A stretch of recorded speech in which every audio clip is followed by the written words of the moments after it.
La matinale sur la première. Bonjour, on ne naît pas entrepreneur, mais on peut le devenir en partant de pas grand-chose et même de rien. C'est le credo de l'association pour le droit à l'initiative économique, l'ADI, qui célèbre cette année ses 20 ans en Calédonie. 20 ans pour défendre le droit à l'initiative économique pour chacun, que l'on soit sans capital, voire sans diplôme. L'ADI aide les personnes sans ressources à monter leur propre boîte, en les conseillant à travers 8 antennes réparties sur les 3 provinces calédoniennes. L'association est aussi présente à Wallis et Futuna. Elle s'appuie actuellement sur, outre ses salariés, plus de 80 conseillers bénévoles sur le Caillou. Quel bilan au bout de 20 ans? Y a-t-il plus d'auto-entrepreneurs aujourd'hui? Dans quel secteur les trouve-t-on? Et quel impact ces micro-projets ont-ils sur l'économie locale? Nous en parlons ce matin avec notre invitée Delphine Cotin, adjointe à la direction de l'ADI. Bonjour. Bonjour. À 7h05, nous vous laissons l'antenne pour vous poser vos questions. Pour poser vos questions à notre invité, contactez-nous 258 258. Alors Delphine Cotin, l'ADI aime l'esprit pionnier des Calédoniens. Est-ce qu'au bout de 20 ans, cet esprit est encore bien ancré en Nouvelle-Calédonie? Oui, effectivement. Alors déjà, merci de rappeler cet esprit entrepreneurial qui est particulièrement présent en Nouvelle-Calédonie et qu'on retrouve toujours aujourd'hui, puisque, pour vous donner un chiffre, l'ADI, c'est plus de 1000 personnes accompagnées et financées par an pour leur création d'entreprise ou développement d'entreprise.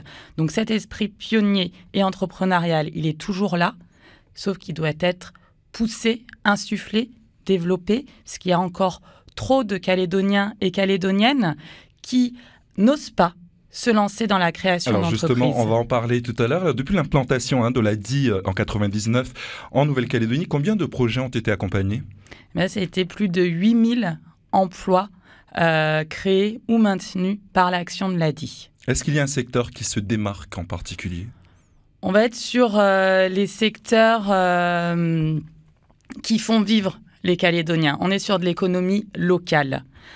Donc l'agriculture et la pêche se démarquent tout particulièrement puisque ce sont des activités dans lesquelles les Calédoniens se lancent même de manière informelle en fait. Et l'ADI va venir les accompagner jusqu'à l'officialisation. Oui. Quel est le profil des personnes que vous accompagnez? Alors, je vais répondre qu'il n'y a pas de profil type puisque tout le monde peut devenir entrepreneur. Mais voilà, on ne va pas avoir, par exemple, avoir 70% des entrepreneurs accompagnés par l'ADI qui ont un niveau inférieur au bac. Donc, il n'y a pas besoin d'être diplômé. On a 20% de moins de 30 ans, donc il n'y a pas besoin d'avoir une longue expérience. On a 45% de femmes qui se lancent dans la création d'entreprises, qui est énorme par rapport à la moyenne nationale oui. Où on est sur du 30%. Là, c'est 45% qui osent se lancer. Donc, il n'y a pas besoin d'être un homme ou d'être une femme. Tout le monde, véritablement, peut se lancer. Il y a plus d'un mois, l'ADI lançait la toute première semaine de l'entrepreneuriat pour tous. C'était du 29 janvier au 1er février. À cette occasion, lors des points info organisés sur la Grande Terre, aux îles et même à Wallis et à Futuna, l'association a présenté une idée sur les idées reçues, une étude sur les idées reçues qui empêchent les gens d'entreprendre. Quelles sont ces idées reçues qui empêchent justement de monter sa boîte? La première idée reçue, c'est la création d'entreprise, c'est pas fait pour moi. C'est réservé aux autres. C'est réservé aux autres parce que je vais imaginer que être chef d'entreprise, il faut avoir fait Bac+5, il faut être capable d'embaucher, il faut être capable de faire des choses très très compliquées avec les chiffres. Donc non, c'est pas pour moi, moi qui suis sur mon petit terrain et qui vend mes petits fruits et légumes. Eh bien, c'est pas vrai en fait. Même la toute petite activité, même une mamie qui vend les produits du champ est chef d'entreprise. Qu'est-ce que vous leur dites alors pour les rassurer, pour leur dire que vous avez les moyens, enfin que vous avez la possibilité? Alors déjà, on les accompagne. On les accompagne avec nos bénévoles, nos salariés, toutes nos équipes qui sont mobilisées, nos équipes de spécialistes qui sont mobilisées. On va les accompagner de manière personnalisée, individualisée et surtout, c'est basé sur la confiance et le rapport à l'humain. Delphine Cotin, directrice adjointe à l'ADI. On a une question d'auditeur. Alors non, pas encore, mais on lance les questions. Donc voilà, le standard est ouvert, les amis. Si vous souhaitez poser vos questions à Delphine Cotin, 258. Alors pendant vos tournées périodiques sur le terrain, un des volets retient l'attention, hein, c'est le prêt de groupe. À qui cela s'adresse et comment ça marche ? Alors, le prêt de groupe, ça s'adresse tout particulièrement aux femmes. Tout le monde peut y avoir accès, mais en Nouvelle-Calédonie, on a vu que les femmes en étaient particulièrement les plus adeptes, parce que ça répondait particulièrement à leurs besoins. Le prêt de groupe, c'est un groupe de 3 à 5 personnes, donc allons dire de 3 à 5 femmes, qui vont se porter garant les unes des autres pour un petit crédit.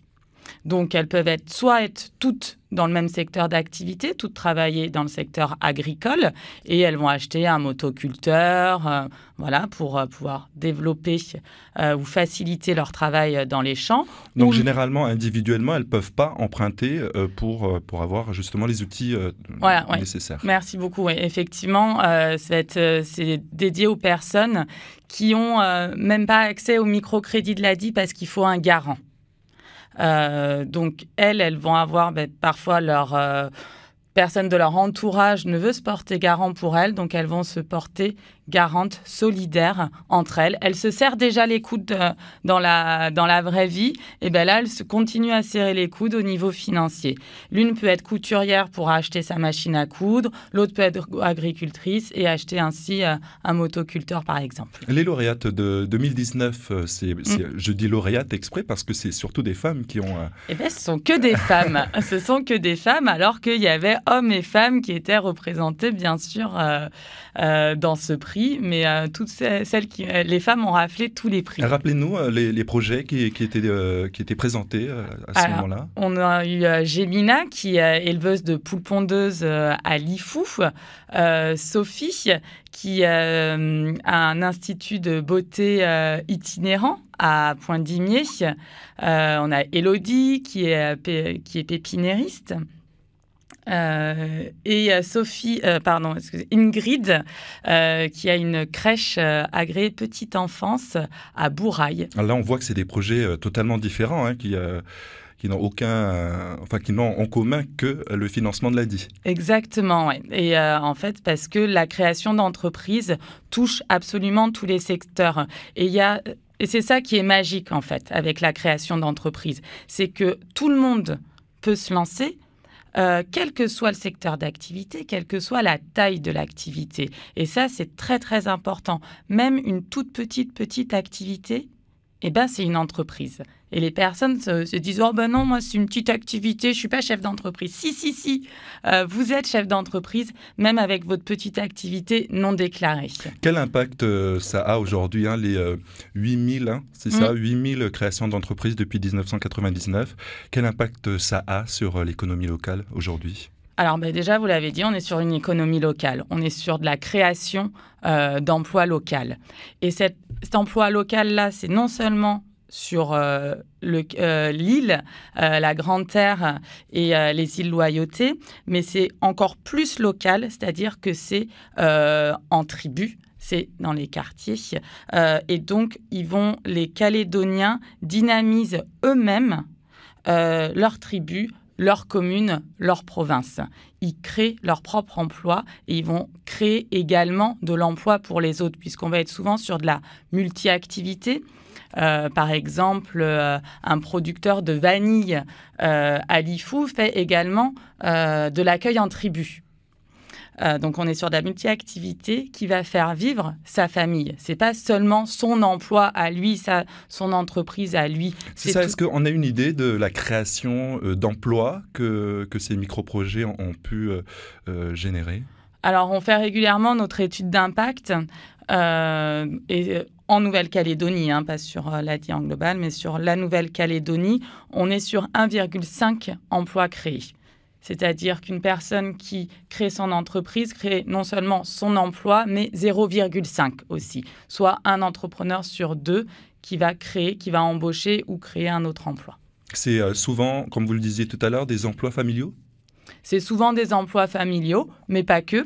Vous parliez des lauréats de Crédit. On a Charlotte, l'année dernière, qui a aujourd'hui 17 salariés. C'est énorme. Et ces salariés vont être des habitantes de Nouméa. Elle compte étendre son activité et aller jusque dans les îles Loyauté.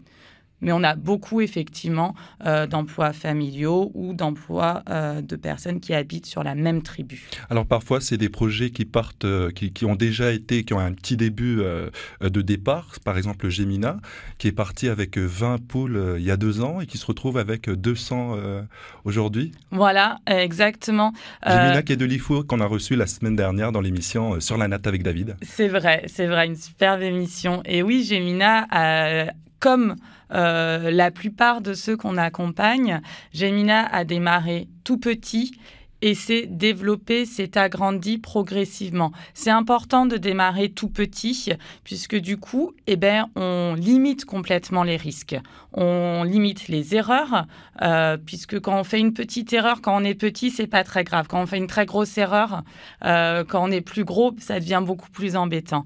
Et donc, c'est démarrer petit à petit, un pas après l'autre et surtout, une petite activité a autant d'importance et autant valorisée qu'une grosse activité.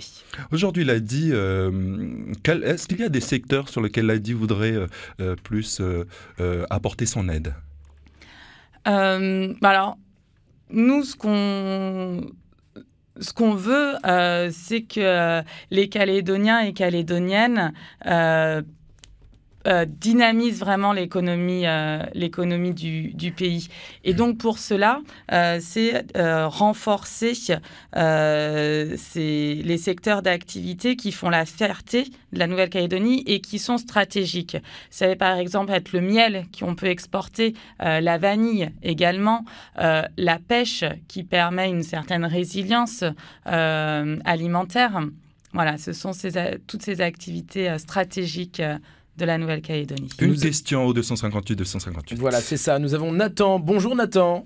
Oui, bonjour. Quelle est votre question? Alors, est-ce que lorsque on est, comme vous dites, ceux qui ne connaissent rien et tout ça, est-ce que vous mettez en place des formations, des accompagnements pour monter à bien le projet, en fait, dans Delphine Cotin. Merci beaucoup pour cette question, parce que oui, effectivement, je n'ai peut-être pas assez insisté dessus, mais oui, nous accompagnons. Alors, d'abord, il y a cet accompagnement qui existe sur toute la Grande Terre et toutes les îles, réalisé par nos spécialistes. Cet accompagnement est gratuit, bien sûr. Et également, nous avons les formations « Je deviens entrepreneur » à Nouméa, qui sont des formations accélérées à la création d'entreprises. La prochaine a lieu démarre le 18 avril. Faut venir nous voir avant, dès peut-être un numéro cette de téléphone semaine. Ou une adresse email. Voilà, vous pouvez nous appeler. C'est gratuit, c'est un numéro gratuit au 05 05 55. Nous avons David au 258-258. Bonjour David. Bonjour. On vous écoute. Pour Delphine. Oui. C'est pour savoir si on peut bénéficier de l'aide de 70 ans salariés. Alors, on vous entend pas très bien. Mais je crois que Delphine Cotin a compris la question. Oui. Donc, si la question c'était bien, est-ce qu'on peut bénéficier de l'ADI même en étant salarié? La réponse est oui, puisque l'ADI finance toutes les personnes qui n'ont pas accès au crédit bancaire. Et malheureusement, même les personnes salariées n'ont pas accès au crédit bancaire, soit parce que le montant est trop petit, soit parce que les banques ne les considèrent pas comme assez solvables. Donc oui, même quelle que soit la situation, l'ADI peut vous financer. La seule condition étant de ne pas avoir accès au crédit bancaire. Merci beaucoup David. Pour terminer, Delphine Cotin, il est 7h15. Est-ce que vous avez un message particulier à adresser justement à ceux qui pourraient être intéressés par les aides qui sont données par l'ADI ? Surtout de ne pas hésiter à nous rappeler au 05 05 55, parce que vraiment tout le monde, même vous là qui nous écoutez, où que vous soyez à Nouméa, à Yengen, quel que soit votre rêve, quelle que soit l'activité que vous exercez aujourd'hui, vous pouvez être chef d'entreprise, vous pouvez devenir entrepreneur et créer votre emploi là où vous habitez. Delphine Cotin, merci d'avoir été notre invitée ce matin. Merci beaucoup. Delphine Cotin, adjointe à la direction de l'ADI, l'Association pour le droit à l'initiative économique. ADI qui sera à Koné samedi à la galerie Théari. Merci de votre écoute. Vous êtes avec Nico dans C'est pas trop tôt sur La Première. Bon début de journée. C'était l'invité de la matinale.